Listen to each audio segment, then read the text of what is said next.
سيدنا ومولانا محمد وبارك وصل وسلم عليه. باب المحرمات. د نکاح په شرایطو کې یو شرط دا دی چې ښځه به د محارمو نه حرمت په دوه قسمه دی. یو حرمت مؤبده دی او دوهم حرمت عارضي دی او اسباب د حرمت هم ډېر زیات دي. یو څو به زه درته بیان کړم. یو سبب د حرمت دپاره نسبي خپلوي ده. په دې نسبي خپلوۍ کې اصول حرام دي او فروع حرام دي. مور او نیا ترور او داسې برعکس دي. دا اصول پکې حرام دي او دارنګې فروع پکې حرام دي. لور ورېره او همداسې پسې ځار.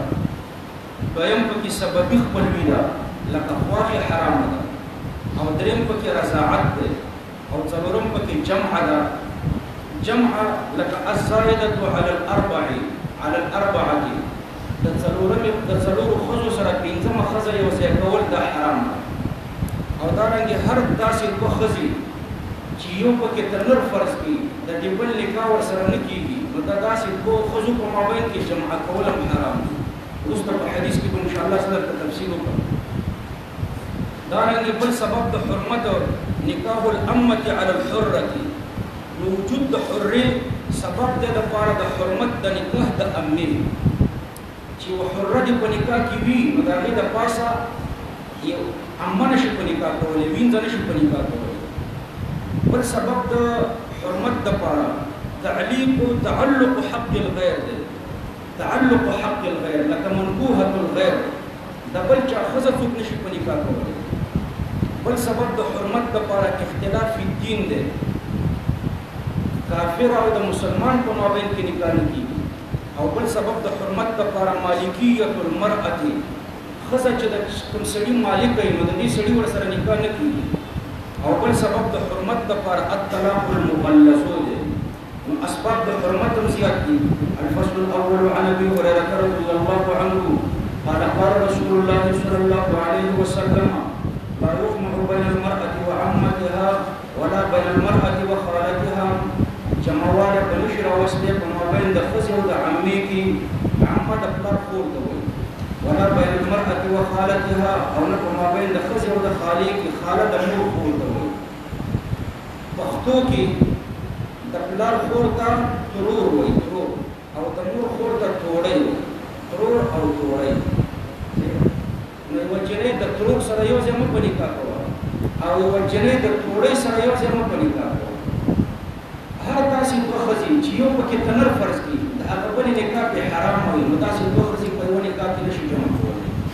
ګوره یوه جنۍ ده او یوه ترور ده، د پلار خور ده. دا د پلار خور که نر وی نو د دې جنۍ نکاح ورسره نه کېده ځکه دا به ورېره وه. او دا جنۍ که نر وی نو د دې پلار خور سره یې نکاح نه کېده ځکه دا به بیا هم ترور وه.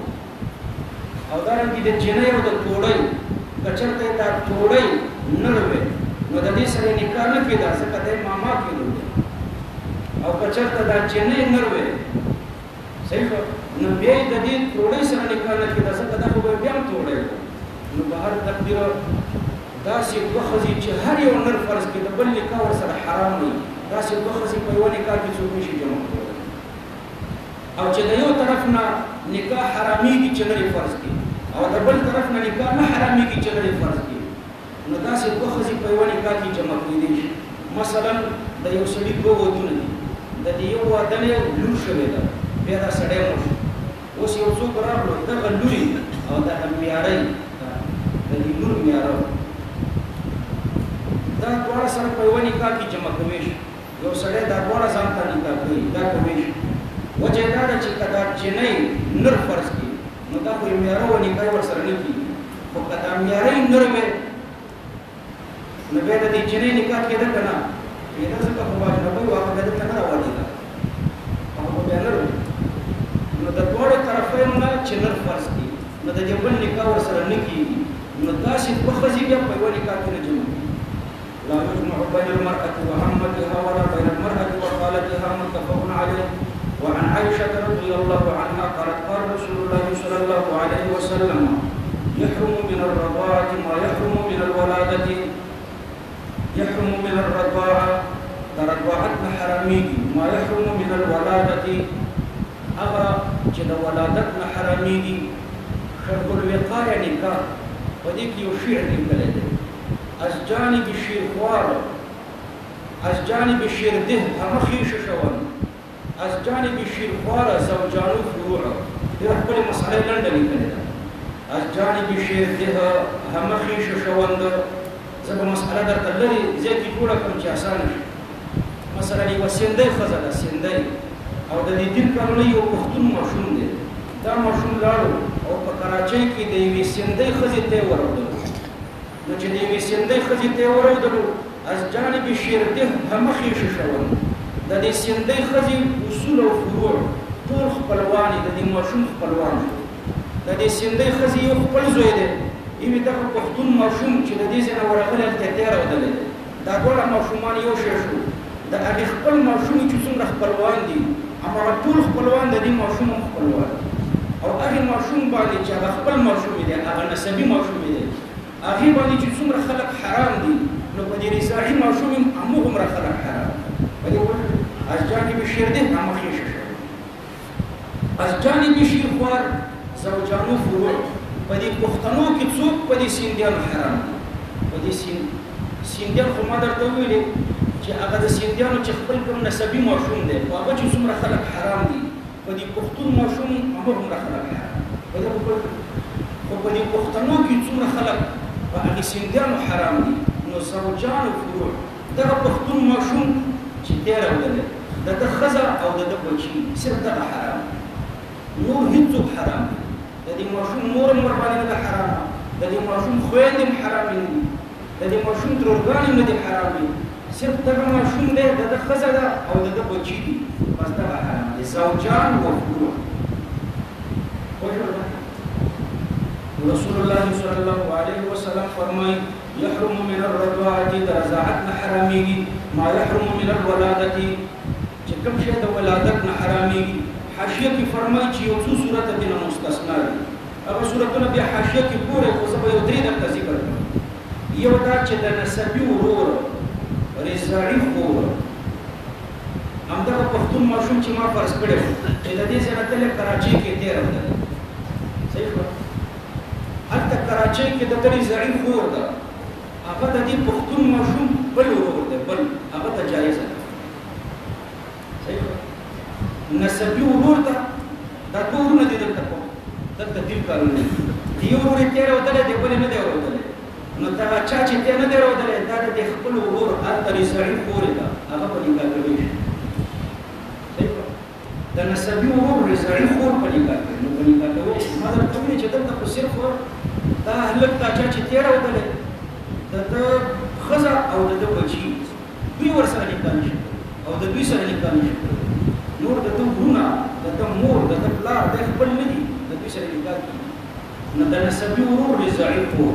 دا په نکاح کېږي بل مثال یې ذکر کړی د رضاعي ورور نسبي خور د رضاعي ورور نسبي خور مثلا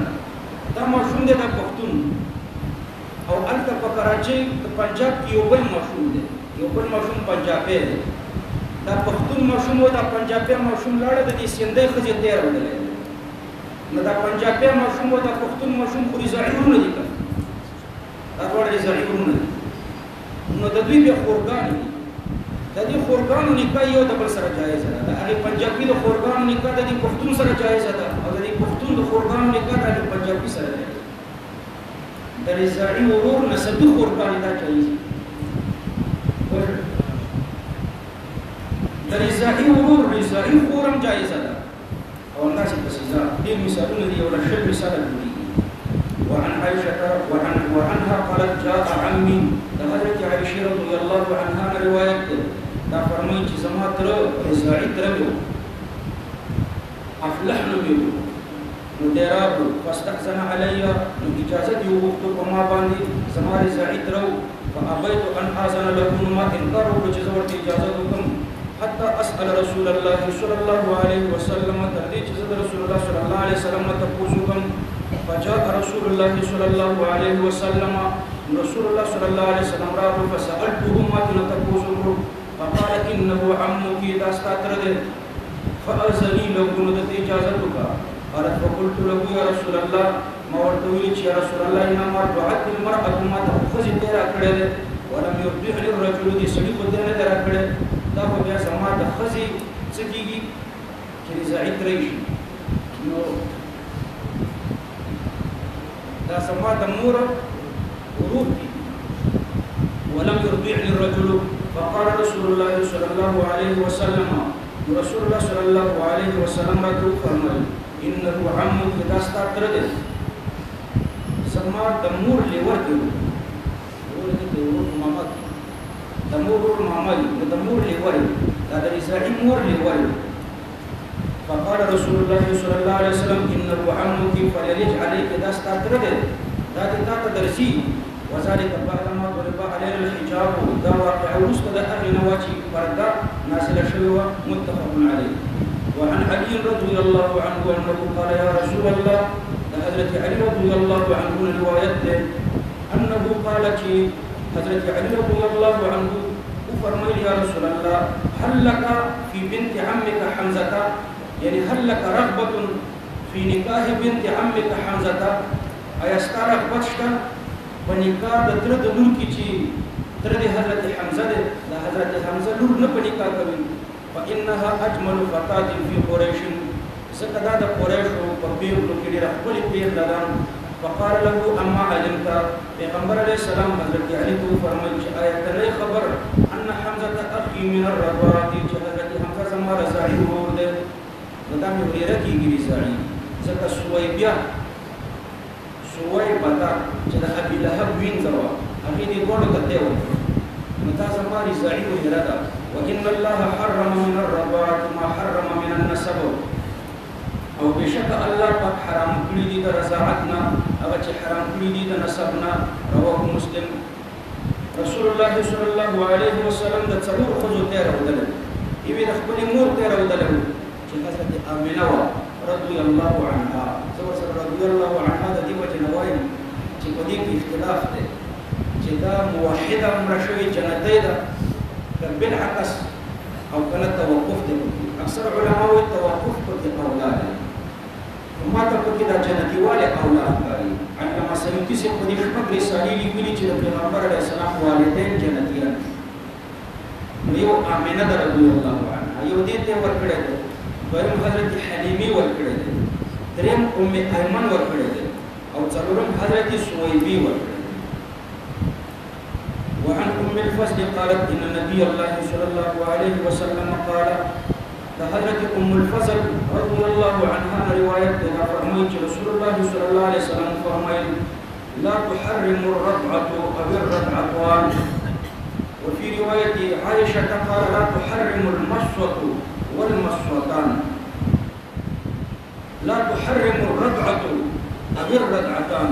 رسول الله صلى الله عليه وسلم فرميت يوزل معشوم تمور تيك وخلق راكالي او الرضعتان یا فصل راکاږي نو په دې باندې دا رضاعي مور نه ګرځېږي وفي رواية عائشة لا تحرم المصة والمصتان نه حرامېږي یو ځلې دا ته د ماشوم په خوله کې ورکول او دویم ځلې د ماشوم په خوله کې ورکول وفي أخرى لأم الفضل لا تحرم الإملاجة چې مور د خپل ته د ماشوم په خوله کې داخل او الإملاجتان یا چې دوه ځلې دا مور خپل ته د ماشوم په خوله کې داخل مخکې راکاږل دلته ورداخلول نو یو او دوه ځلې په دې باندې حرمت نه راځي هذه روایات للمسلمین دا د مسلم شریف روایت نو په یو او په دوه حرمت نه راځي په دې حدیث کې یو او دوه ذکر شو نو یو ماشوم د مور ته دوه ځلې خوله کې راکاږل یا مور خپل ته دوه ځلې د ماشوم خوله کې وسپېښلو نو په دې باندې دا مور رضاعي مور کېږي نه یو او دوه دا زمون مذهب نه دی زمون مذهب درته وروسته بیانوم احادیثو کې تعارض دی دویم حدیث واوره وعن عائشة رضي الله عنها قالت كان فيما أنزل من القرآن وفي آياتونو کې چې نازل کړي شوي دا ما أنزل عبارت د قرآن نه دی نو داسې آیات هم پکې وو 10 رضعات معلومات يحرمنا لسلې چې ماشوم د یوې ښځې ته ورغي نو دا حرمت راوړي ثم نسخنا بیا دا لسلې منسوخ ب50 معلومات چې 15 ځلې یو ماشوم د یوې ښځې ته ورودلو نو بیا دا مونکیږي. وتوفي رسول الله صلی الله علیه وسلم، نو پیغمبر علیه السلام وفات شو. وهي فيما يقرأ، او دا خمس معلومات دا په ما یقرأو کې چې دا ما یقرأو عبارت د قرآن نه دی، یعنی دا د قرآن آیات. د حضرت عائشې مطلب دا دی چې بعض علماء ته چې بعض صحابه ته چې نسخ نه و معلومه، نو هغوی دا 50 معلومات تلاوت کول، او چې چاته نسخ معلومه وه نو هغوی نه تلاوت کول. ځکه زموږ په دې قرآن کې خو دا نشته 50 معلومات. اوس فقهي مذاهب پکې واوره. د اول حدیث مطابق د ابو عبید او د ابو ثور او د داود ظاهري د دې درې وړو مذهب د اول حدیث مطابق دی. اول حدیث دا چې رضعت او الرضعتان حرمت نه راولي. درې ځلې چې یو ماشوم دی وي ښځې ته ورودل نو دی رضاعي مور شوه، نو دا د اهل ظواهرو مذهب دی، ابو عبید، ابو ثور او داود ظاهري. او یو روایت د امام احمد بن حنبل رحمه الله دغه دی چې درې ځلې چې ماشوم د ښځې ته وروي یا ښځه درې ځلې د ماشوم په خوله کې ته وزبېښي نو دا ماشوم یې زوی شو او دا ښځه رضاعي مور. یو مذهب دا. دویم مذهب د امام شافعي رحمه الله دی، دا هغه مذهب د دویم حدیث مطابق دی. دویم حدیث کې دا راغله چې اول ځلې 10 ځلې په تېرېدلو حرمت د رضاعت راتلو، بیا دا منسوخ شو په 50 ځلو باندې. نو 15 ځلې چې ماشوم د مور ته وروي نو دی رضاعي مور شوه. دا د امام شافعي مذهب دی او یو روایت هم د امام احمد بن حنبل. دریم مذهب د امام ابو حنیفه رحمه الله دی. د امام ابو حنیفه رحمه الله مذهب دا دی چې قلیل الرضاع وکثیره سواء. یو ځلې ښځې د ماشوم د ښځې تی راودلی یا ښځې خپل تی د ماشوم په خوله کې یو ځلې زبېښلی نو په دې یو ځلې هم حرمت راځي. او د امام صاحب د مذهب دلایل آیتونه هم دي، احادیث هم دي. یو آیات کریمه ورته دلیل دی. الله پاک فرمایي وامهاتکم اللاتي ارضعنکم، هغه مورګانې در باندې حرامې دي چې تاسو ته تی درکړې وي. نو دا آیات کریمه مطلق دی چې یو ځلې تی درکړې وي، که 2 ځلې تی درکړې وي، که 3 ځلې تی درکړې وي او که 10 ځلې درکړې وي نو یو ځلې ته هم شامل دی. وامهاتکم اللاتي ارضعنکم یو د آیات کریمه ورته دلیل دی. او احادیثو کې ورته دلایل زیات دي.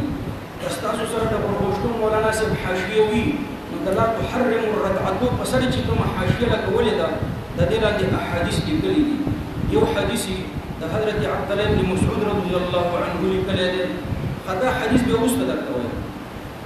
آیات کریمه زموږ لپاره دلیل شو. امهاتکم اللاتي ارضعنکم نو دا آیات مطلق دی. او دا د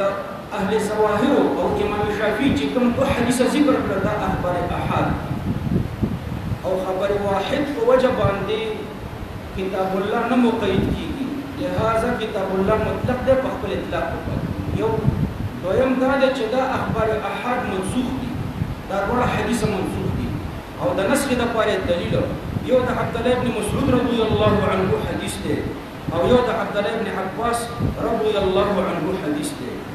ورته عبد الله بن عباس رضی الله عنهما نه چاته پوښتنه چې ان الناس يقولون ان الرضاعة لا تحرم، خلق داسې وایي چې یو ځل تیر او دل حرمت د رضاعت نه راولي. نو عبد الله بن عباس ورته وفرمایل کان ذلک په ابتدا د اسلام کې ټیکو همداسې وه،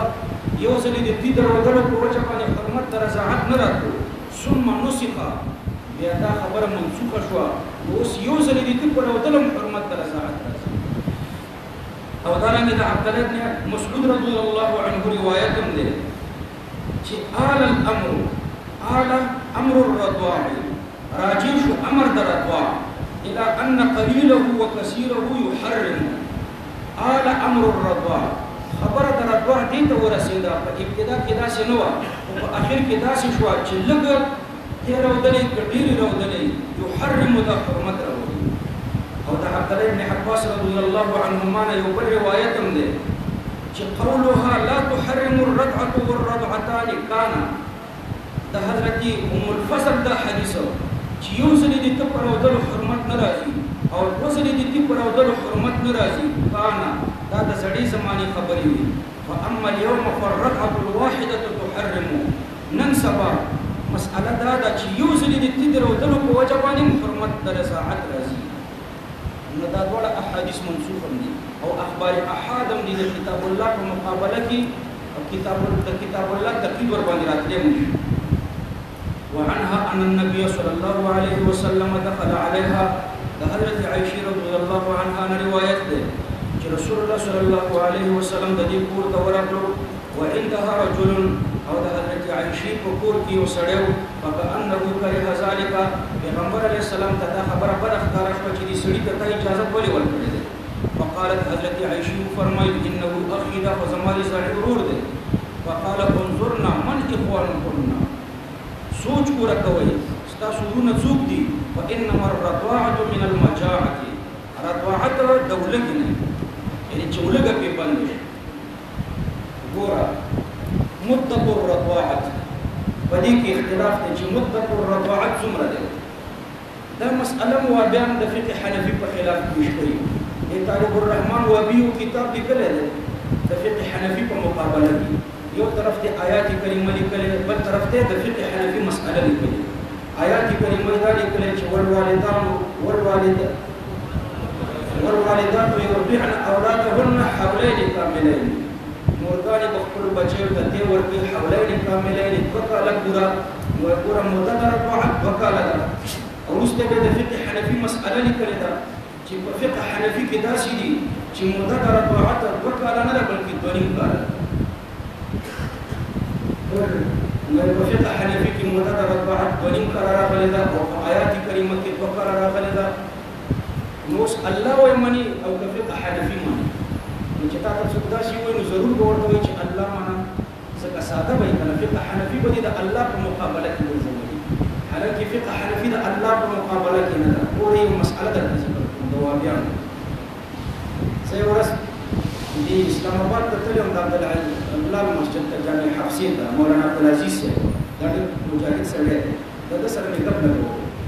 نو ده ما ته ویلي وو په فقه حنفي کې 2 قسمه مسائل دي مفتا بهم شته غیر مفتا بهم شته. هسې د کتاب حجم هم ورباندې غټ دی. په غیر مفتا بهم مسائلو په عمل نه کېږي. نو چې عمل پرې نه کېږي د کتاب حجم هم ورباندې غټ شوی دی او طالب هم ورباندې ستړی کېږي. اول غیر مفتا به ورباندې زده کوو بیا ورباندې مفتا به زده کوو نو طالب ته ستړیا پرېښه ده او د کتاب حجم هم پرې غټ دی. نو که دا غیر مفتا به مسائل د دې فقه د کتابونو نه ویستلی وی نو ښه به وه. یوازې دا مفتا به مسائل به پکې پاتې وو. نو دا اعتراض زما زده و. د دې ته مې جواب هم زده و. دا د وابیانو اعتراض دی. د وابیانو اعتراض دا دی چې په فقه کې ولې کله د امام صاحب 2 قولې فیسبوک کې یو وابي دی هغه ځان باندې نوم یې ایښی دی ابو حنیفه ثاني او بیا لاندې رشخند لګوي. وایي ګوره د امام صاحب کله په یو مسله کې 2 قولې نو زما هم وایي کله په یو مسله کې 2 قولې. ځان یې د امام صاحب په مرتبه کې امام صاحب مجتهد دی او دا کوم کوڅه ډک یا به کافري او یا که کافر نه وي ځکه د فقه حنفي توهین کفر دی. من قال قیاس ابي حنیفه حق نیست یکفر ټول فتاوی دي. چا چې دا ویلي چې د امام صاحب اجتهاد حق نه دی د توهین په طریقه یې ویلي دا کافر دی. دا زموږ د فقه مسله ده. دغه توهیني فیسبوکیان دا ټول کافران د دې فرق نه.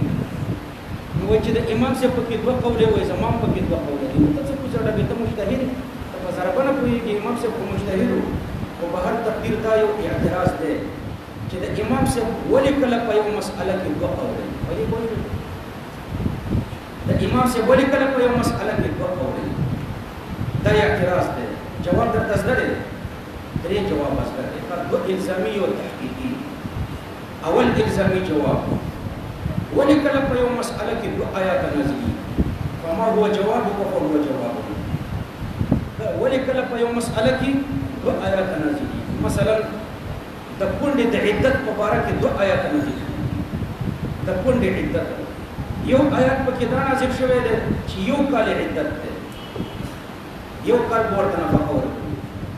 یو آیات پکې داسې نازل شوی دی 4 اشهر و 10 څلور میاشتې او 10 ورځې. یوه ښځه کونډه شوه عدت به یې څومره وي 2 آیتونه پکې نازل شوي دي. د 1 کال عدت هم راغلی د 4 میاشتو د 10 ورځو عدت هم راغلی. نو ته چې وایي چې ولې کله د امام صاحب په یو مسأله کې 2 قوله وي نو دلته ولې د الله پاک په دې یوه مسأله کې 2 قوله راغلی. په دې یوه مسأله کې 2 آیات ولې راغلي. فما هو جوابك فهو جواب صحیح ده دارنګي ولې کله په یو مسأله کې دوه قسمه حدیث راځي رفع الیدین ده رفع الیدین په حدیث کې شته رفع الیدین په حدیث کې شته ولې دا دوه قسمه حدیث په یو مسأله کې راځي امین بالجهر په حدیث کې شته امین بالجهر خو نشته امین بالمد امین بالمد هو بین تر نه جهر ثابت دی په هر ترتیب ولې امین بالمد او امین بالسر په یو حدیث کې راځي دا دوه قسمه حدیث ولې په یو مسأله کې راځي فما هو جوابك فهو جواب کته داسې جواب کوي چې په یو مسأله کې دوه آیات راغله دا یو آیات منسوخ دی دا بل ناسخ دی په یو مسأله کې دوه حدیث راغله دا یو حدیث منسوخ دی دا بل ناسخ دی موږ هم داسې وایو چې د امام صاحب په یو مسأله کې دوه قول راغله امام صاحب یو قول راجح دی بل مرجوح قرآن او حدیث کې به ناسخ او منسوخ وایي او د امام صاحب په اقوالو کې به څه وایي راجح او مرجوح څنګه اوس درته وایم ولې د قرآن او د امام صاحب په یو مسأله کې دوه قوله راځي الزامي جواب کوي ولې په یو مسأله کې د قرآن دوه آیات راځي ولې په یو مسأله کې د پیغمبر علیه السلام دوه حدیث راځي کته جواب کوي چې الته یو منسوخي بل ناسخي نو موږ هم وایو چې د امام صاحب دوه قوله یو مرجوحي بل راځي دا دوه الزامي جوابونه دي تحقیقي جواب وایي د امام صاحب ولې په یو مسأله کې دوه قوله جواب دا دی چې د امام صاحب په یو مسأله کې دوه قوله د دې وجه نه راځي چې دوه نصوص راغلي وي یا یو نص وي په دې یو نص کې یو مسأله صراحتاً وي بله مسأله اشارتاً وي د دې وجه نه د امام صاحب دوه قوله راشي هغه د صراحتاً مطابق یو قول شي دا د اشارتاً مطابق بل قول شي کله یو آیات یا یو حدیث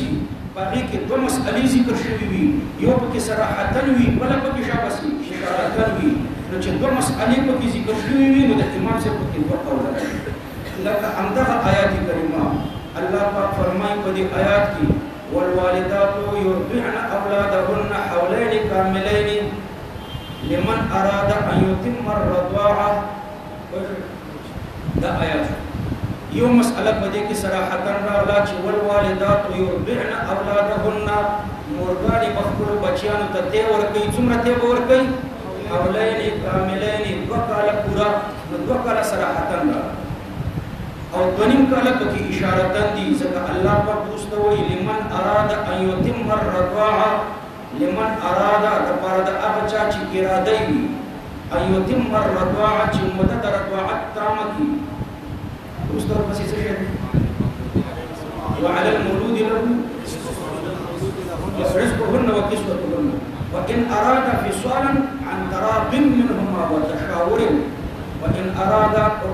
وقال برشد أو مور بلاد إرادة فصالا الدين بيلول وإن أراد فصالا عن تراض دور كفها مور بلاد رازيدي كذا مشروع دين بين وتشاور أو دور مشورة دا مفهوم د دین بیلې نو د دوی اراده او د دوی مشورې ته خبره مفوضه دوه کاله بعد دوه کاله چې پوره شي نو بیا د مور او پلار مشوره وي په مشوره دي د دین بیل کدا د دوه کالو نه بعد